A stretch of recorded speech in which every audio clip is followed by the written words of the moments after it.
Il y a effectivement parfois de fabuleux actes manqués dans la presse. Je pense par exemple à cet article sur des sexagénaires indiennes qui découvrent l'école à 60 ans. Et tout l'article est très joyeux, elles ont vraiment de la chance, elles sont heureuses d'aller à l'école, et on oublie de rappeler que pendant 60 ans, elles n'y ont pas eu accès. Ou une autre femme qui pendant 25 ans est victime de maltraitance, tue aussi son mari, et en fait ce qui ressort des articles la concernant, c'est le doute. Est-ce que ça n'est pas un bel exemple de défense de la part, enfin de truc de défense de la part de cette personne qui est accusée? Un seul article autour de cette dame, qui est un article de la Libre Belgique, s'interroge véritablement sur la maltraitance.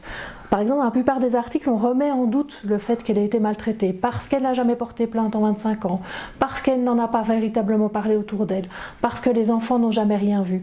Et c'est seulement dans cet article de la Libre Belgique que le journaliste rappelle que les femmes victimes de maltraitance généralement ne portent pas plainte, généralement n'en parlent pas beaucoup autour d'elles, et que les enfants ne sont pas toujours témoins des faits. Et que donc, on ne peut pas mettre le doute aussi facilement et se dire que c'est un truc de défense. Donc on voit parfois qu'il y a des véritables opportunités de la presse de parler des violences faites aux femmes, mais qu'elles ne sont pas toujours saisies. Il y a un autre cas qui est Rotterdam. La ville de Rotterdam veut imposer la contraception aux mères qu'elle juge incompétentes. Et on se rend compte en lisant l'article que les femmes jugées incompétentes sont en fait des femmes qui ont maltraité leurs enfants, mais qui sont aussi instables psychologiquement et qui sont sans abri.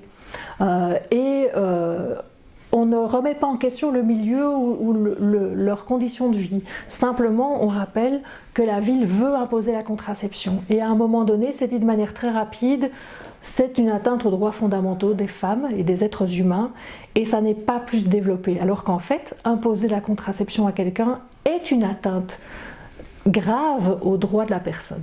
Et là, par exemple, ça pourrait être aussi un article dans lequel on peut rappeler ce que sont les droits fondamentaux des êtres humains, qu'on peut enlever les droits fondamentaux de certains êtres humains, mais pas comme ça. En le décidant du jour au lendemain, il doit y avoir décision de justice, ça ne se fait pas n'importe comment. Et donc c'est un acte qui est un peu manqué par la presse. On dit quelque chose qui est quelque chose de fondamental sur les droits humains sans le développer.